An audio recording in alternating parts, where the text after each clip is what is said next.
This is the third time I've had the opportunity to speak in front of a group, so I'm blessed that the Lord's allowed me to do this.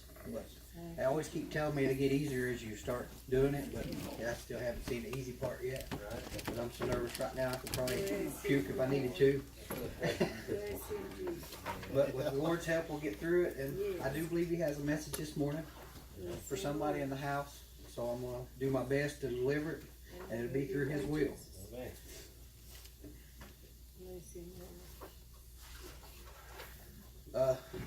And the text that we're going to start with comes out of Mark chapter 5, verses 21 through 43.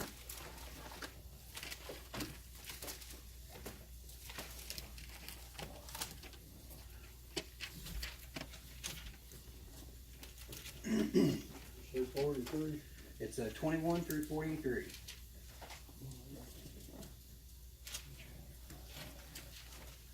I do like the pulpit up here. At least I can hide behind it somewhat. Makes me feel a little safer.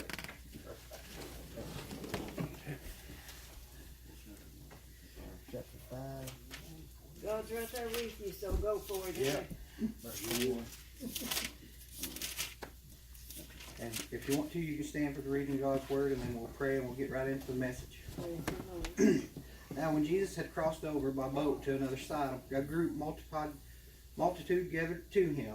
And as he was by the sea, and behold, one of the rulers of the synagogue came, Jairus by name. And when he saw him, he fell at his feet and begged him earnestly, saying, My little daughter lies at the point of death. Come lay your hands on her, that she may be healed, and she will live. So Jesus went with him, and a great multitude followed him and flogged him. Now a certain woman had a flow of blood for 12 years, and had suffered many things from many physicians. She had spent all that she had and was no better, but rather grew worse. When she heard about Jesus, she came behind him and the crowd and touched his garment. For she said, If only I may touch his clothes, I shall be made well. Yeah. You can stop right there because that's a good message in itself. Yeah. But we're going to continue on through the rest of it. Immediately the fountain of her blood was drained up, and she felt in her body that she was healed of her afflictions. And Jesus, immediately knowing in himself that power had gone out of him, turned around in the crowd and said, Who touched my clothes? But his disciples said to him, You see the multitude flogging you, and you say, Who touched me? And he looked around to see her who had done this thing. But the woman, fearing and trembling, knew what had happened to her, came and fell down before him and told him the whole truth. And he said to her, Daughter, your faith has made you well. Go in peace and be healed of your afflictions. While he was still speaking, some came from the ruler of the synagogue's house, who said, Your daughter is dead. Why trouble the teacher any further? As soon as Jesus heard the word that was spoken, he said to the ruler of the synagogue, Do not be afraid, only believe. And he permitted no one to follow him except Peter, James, and John, the brother of James. Then he came to the house of the ruler of the synagogue and saw a tumult and those who were wept and wailed loudly. When he came in, he said to them, Why make this commotion and weep? The child is not dead, but sleeping. And they ridiculed him, but when he had put them all outside, he took the father and the mother of the child and those who were with him and entered where the child was laying. Then he took the child by the hand and said to her, Talitha Kuma, which is translated, Little girl, I say to you, arise. Immediately the girl rose and walked, for she was 12 years of age, and they were overcome with great amazement. But he commanded them strictly that no one should know it, and said that something should be given to her to eat. I'd like to start out by talking to you about Jairus. If you notice, he was the first one that was there. He showed up first to Jesus. As soon as he seen Jesus, he done what we should all do. He fell at his feet. And he asked him, Lord, will you please help me? And that's where we should all get to in our lives, that we need to fall on our knees and ask Jesus to help us.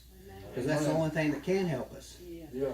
And he wanted something major in his life to be fixed, and I can sympathize with him because I have a daughter that has a couple of illnesses, and that's the reason I've come to God. And when Joe asked you, has anybody heard an audible from God? That's when God started speaking to me, was because I started getting on my knees begging for my daughter to be healed. And he told me when I was sleeping one night, woke me up in a dead sleep at 3 o'clock in the morning. He said, Johnny, if you want your daughter made whole, you do as I command. Yeah. And what he wanted me to do was teach children. So now I'm a youth pastor at the church that I go to, and now I've started speaking in front of other people too, because I feel like that's what he's put a call on my life to do. And I know as long as I do that, that my daughter will be made whole. And she has, because if you meet her, you wouldn't know she has any affliction. She still doesn't have her eyesight.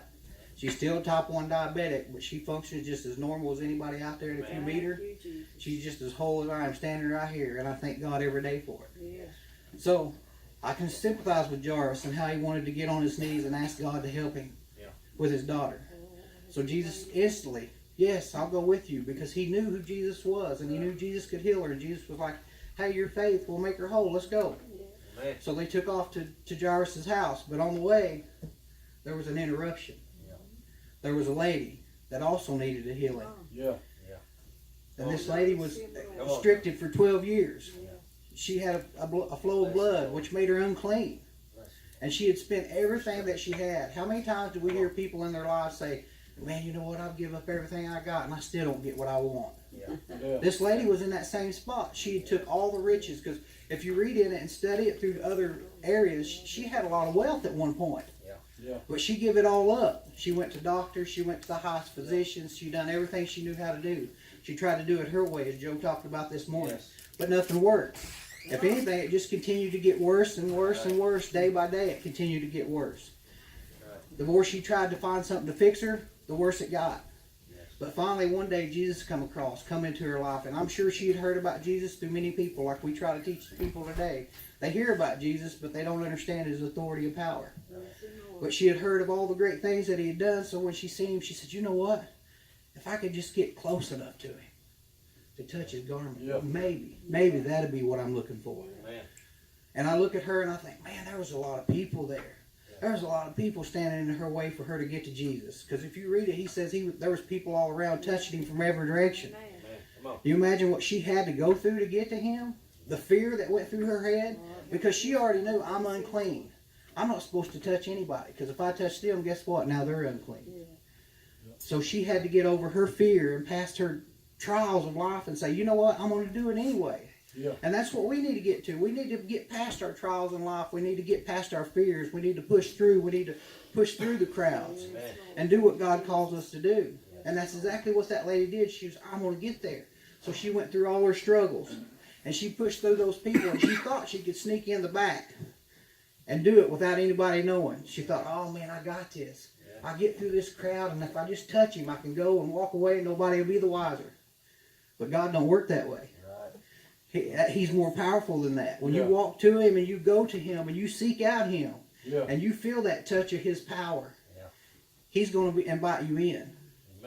And that's what happened to her. She walked through that crowd, she pushed through, and that crowd is the tribulations of today that we suffer through every day. We have to fight through persecution. People saying, why do you want to go down that road? That's a hard road. Ain't a lot of people choose that path. You're right, they don't. But we have to. And we have to continue on and press forward. Press through those people. Press through those times.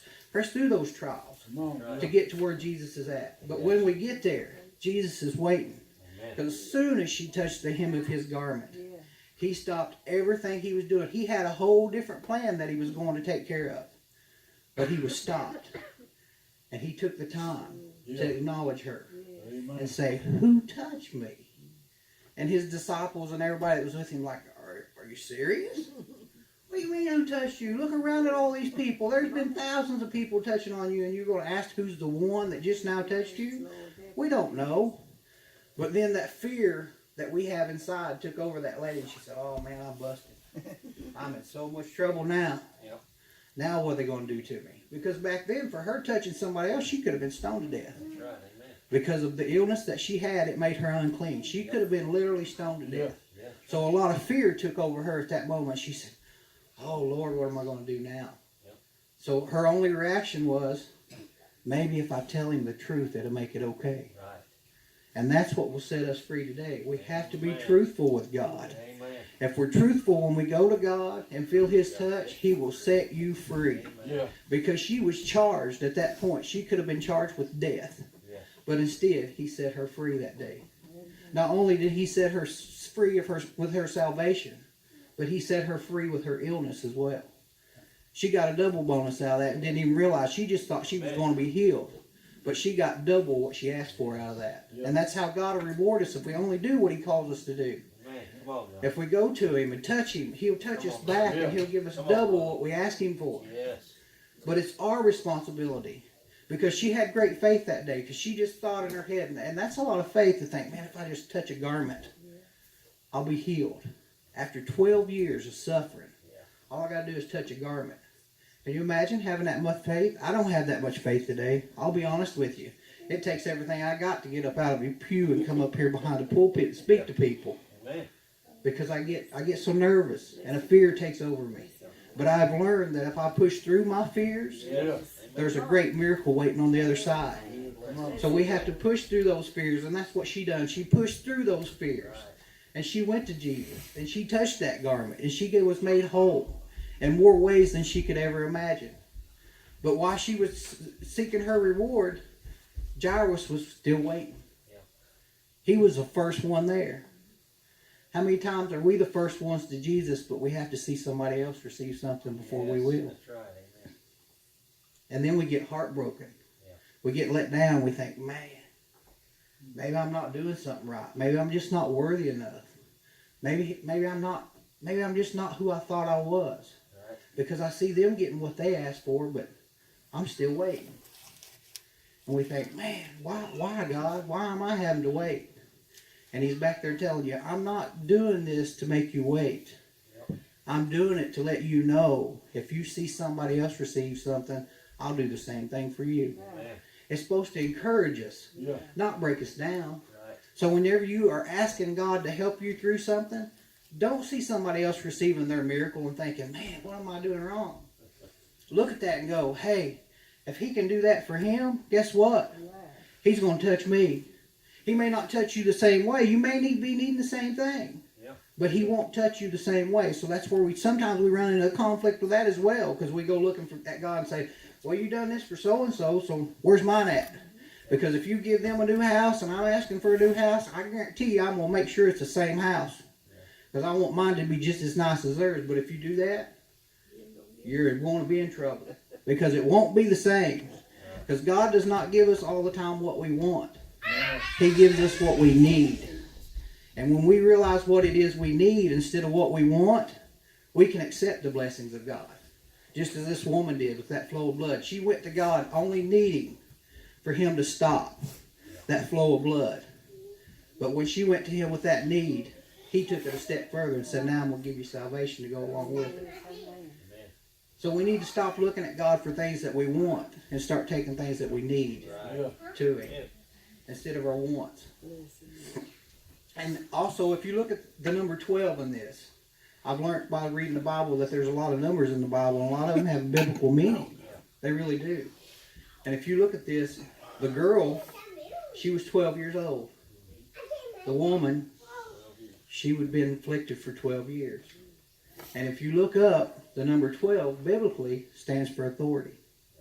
So a lot of times when we get our faith tested, it's not that we don't have faith to get what we need. It's because we lack the authority to receive what we need. God is that authority. And if we don't take it to Him in the right ways, you're not going to receive everything you need. Amen. Because if you don't take it with the right authority, you're not going to get it. And that's what that lady did. She realized who the authority was. She realized He was an authority figure, so she took it to Him and she received what she needed. But if you go to God and you only give Him a little authority in your life, only be expecting to receive a little back. Because if you don't give Him the full authority of your life, He will not bless you totally like He's promised us. If you're only willing to give Him a little and you're expecting a lot, you're in trouble. Because you get what you put in. Faith without works is dead. Yeah. If you ain't ready to work for it, your faith is no good. You got to put in a work. God calls us all to work, not just a few. Amen. And some of us to show up in a house and say, "Okay, God, I'm here. Now, what are you going to do for me?" It don't work that way.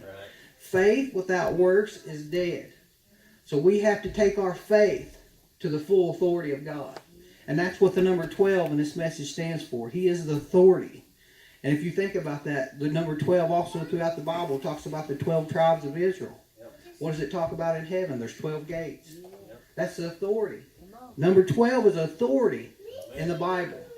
And when Jesus went getting his disciples, did he grab 8, 9, 10? No, he grabbed 12. Of course, if it had been me, I'd have stopped at 11. Because the 12th one kind of stabbed him in the back. That was Judas. But God knew the plan. And he wanted that 12th one because that showed authority. So he took Judas with him too. But there'll be people in our lives like Judas that are waiting to try to drag us down. Yeah. But we have to remember that that 12th person was the one that helped God fulfill his plan for our lives. So 12 is the number of authority. And that's how we need to look at this message and look at that number 12 in here. That's why the significance of her having her affliction for 12 years and the girl being 12 years old. It was the number 12. And if you look at it too, they're both connected in a way. They have two different things going on, but they're truly connected. Because both of them eventually ended up at the feet of Jesus, kneeled down. They both were looking for a healing. They were both afflicted together of 12. And they dropped down to the feet of Jesus together. So they were different, but they were the same. Just like the church. We're all in here, we're all different, but we're all the same. And we can all come together as one accord, seeking out the same faith that we all need to make it through to the last days that was talked about this morning. So even though we're all different, we come from different households, we come from different last names, we come from different places, we come from different backgrounds. But when we get in God's house, we're all the same. No one's different. And we should stop treating each other differently and start treating each other as one accord. One faith, one belief, and that one belief is on Jesus Christ. We need to stop being different and start being together as one faith. And now if you look back at Jairus, after he sees this lady get healed, you have to think, he's probably thinking, why, God? Why did you stop? Because at this point, Jairus is leading the crowd. He's pushing everybody out of the way, saying, hey, I'm trying to get somewhere. I'm trying to get him to my house to save my daughter. Would you please get out of the way? And Jesus is following him. Jesus is getting behind him. And then all of a sudden, this lady stops him. Jairus is probably still going at this time, trying to get there. And all of a sudden, he looks back and he's like, oh, I've lost him in the crowd. And how many times do we actually lose Jesus in a crowd? We get to the point where we're in our own lives. And all of a sudden, it's like we look back and it's like, oh Lord, I've been doing my own thing too long. I need to look back. I need to find out where you went. And I was at that point in my life at one time, and I'm thanking God every day that I look back and slow down and let him catch up. But Jairus is in that same mode, and he thought, man, why? Why did I lose him? How did I lose him? He knows where I'm going. He knows what I need. I've already talked to him. Why ain't he right here? So Jairus probably stops and goes back. And then when he gets there, he's like, you stopped and are asking people who touched me. Why? I got somewhere I need you to be. My daughter's dying. And that's how we are. We get so involved in our own self that we stop looking at other people. And that's where we need to stop. Our lives are important to us, yes. But as Christians, we need other people's lives to be just as important. But we get too involved in our own selves that we don't want to stop and let somebody else have something for a while. Because God will still take care of us. But sometimes we have to help him take care of somebody else before he'll let us receive what we need. So Jairus got ahead of God and was like, come on, you ain't got time to stop for this lady. I need you. But Jesus is trying to send a message here. We need to slow down and start looking at other people and not just ourselves. So when he finally caught back up to Jesus and seen what he was doing, then there come a servant from his house to tell him the worst news he could have probably heard. And that was, Jairus, your daughter's dead. Don't bother the teacher no more. Could you imagine what went through his mind? God, we were on the right path. I was doing the things right. I'm a spiritual leader at the church I go to. Why did you stop? Why did you not go where I asked you to go? And God stops him and says, Jairus, fear not. Just believe. Believe what I have in store for you. And that's what happens to us so many times. We get fear. and we get the troubles of this life built up in our soul that we almost lose our faith sometimes. And we're thinking, man, why do I have to go through this? But God's right there with us. It's just we don't give him the right authority for him to lead in our lives. So when Jairus heard that, he did what we all have to do. Because at that point, like I said, Jairus was leading the crowd. But when Jesus told him, stop, believe, fear not, then we see where we should put God in front. At that point, Jesus took over and he got in front of Jairus. And he started leading the way. When we allow God to get in front and lead us where we need to go, and we start following his will, things will be better. Things will be different in our lives. But too many times we want to lead like Jairus was. Jairus was out in front thinking, I got this.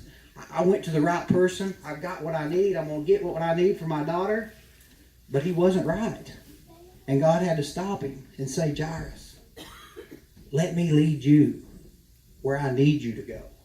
Not where you think you should go, but let me lead. You follow me for a while. So when they got to their house, when I see how Jesus told everybody to get out, I think about that and I'm like, how many times do we have the wrong people, the wrong things, and everything wrong in our lives? We need to stop. We need to sometimes you just have to tell certain people just to get out of your lives. I know we don't like to, because sometimes it could be your best friend. You've had them for years. But when Jesus truly starts leading you, and you go where he calls you to go, there may be people you have to tell them, hey, and it may be a family member. You have to look at them and say, hey, I'm sorry, but I can't do that with you no more. You got to get out. Because if I'm going to have God work in my life, you've got to get out. And that's what he was telling these people. Hey, sometimes you just got to tell people, get out. These non-believers, they've laughed at us, they've ridiculed us, they've done everything they could to us. Just tell them to get out. You don't need them. All you need is Jesus. Only people that he took in that room with him to that little girl was the believers. He took in believers. And these believers, like the lady with the blood and Jairus, I believe they were desperate. They were very desperate when they went to the Lord. And if you put me in a room full of desperate people, I'd much rather be there than people that feel like they have nothing to ask God for. I want to be in a room full of desperate people. Because when you get desperate people together, and they all start calling in one accord on God, oh man, you're talking about a move of God that comes over a place. There is no other move you'll feel in your life. But people need to get back to that point where we're desperate. We're desperate for God to move in our lives. It may be something simple, but we need to get that desperation back for God. We've lost that. We don't have that desperation for God anymore. We show up in a house and we think, yeah, I'm here. It'll be okay. God will bless me. But it don't work that way. We need to be desperate for him. We need to show him we need him. And so he can work in our lives. And then once he called all these people out, Jairus had no idea what was about to happen. But he just didn't get his daughter healed. He got a resurrection. You imagine that? God went in there and said, Jairus, your faith has had your daughter only asleep. He grabbed her by the hand. He told her to get up. She got up and rose. Can you imagine? How many things in our lives have we had faith in, but they didn't come to pass and we've let them die out? We thought, well, God doesn't have that in store for me anymore, so I'm just going to walk away from it. I'll go on about my way, and I'll try something different.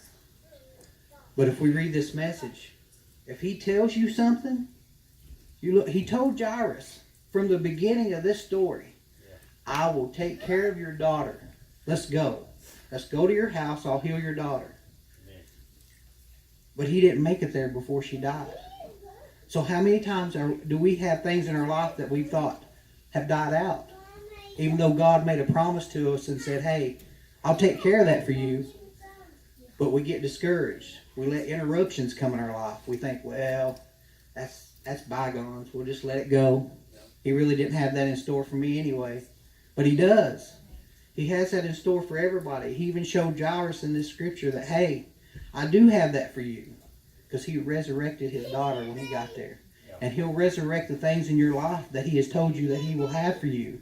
If you will only allow him to. But we've got to allow him to come into our lives. And we've got to obey what he tells us to do. We've got to have the faith to follow him through. We cannot fear. And I'm the worst one for fear, so I don't have a lot of room to talk in that scenario. But we've got to block out that fear and let that resurrection power take over and start believing on what God has promised us. Because once we do that, we'll have so much more. We'll have more than what we bargained for. More than what we asked God for. If we only let him resurrect those things that we thought were dead. Come back to life. Because he's already promised them to you. And if he promises them to you, he's going to give them to you. You may think he's not. But you have to be prepared. Sometimes they're not the way we want them. They come through the back door and we're not expecting them. And it's like, well, wait a minute. I thought that was over in my life. But now, you want me to go back? And we have to go back. And we have to stop. And pick up those resurrection pieces. God will resurrect what he has promised in your life, even though you think it's dead. Yeah. So just remember, faith without works is dead. If you've been hoping for a miracle in this house this morning, I'm here to tell you it's not dead. If God has spoke something to you and he's told you he's going to carry it out, he's going to carry it out. It's not dead. Amen. God will do what he tells you he's going to do if we allow him to work in our lives the way he's promised us. But also remember, faith without proper authority will not get you what you need, what you ask him for. Because if you lack the authority of Jesus in your life, you get a little. If you allow a little, you get a little. The more you allow him to be out in front and leading where your life needs to go, and the more you follow and pick up your cross and follow him, the more he will give you. But you have to be willing to give him that authority in your life. And that's the biggest thing that we lack is authority sometimes.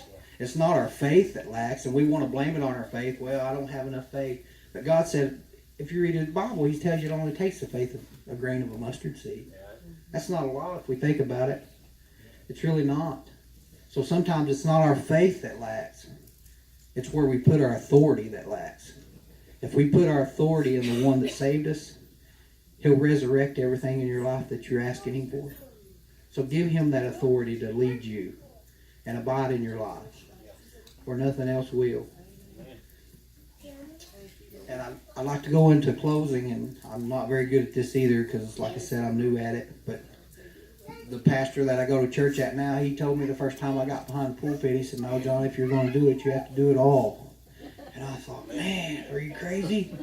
I've seen preachers close, and that's a powerful step to close a sermon out.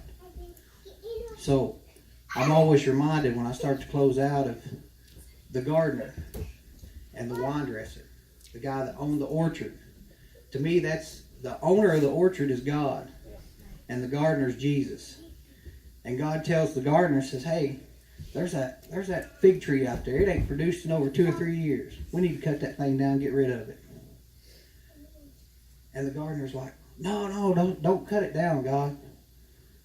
Let me give it a little bit of love. A little bit of love.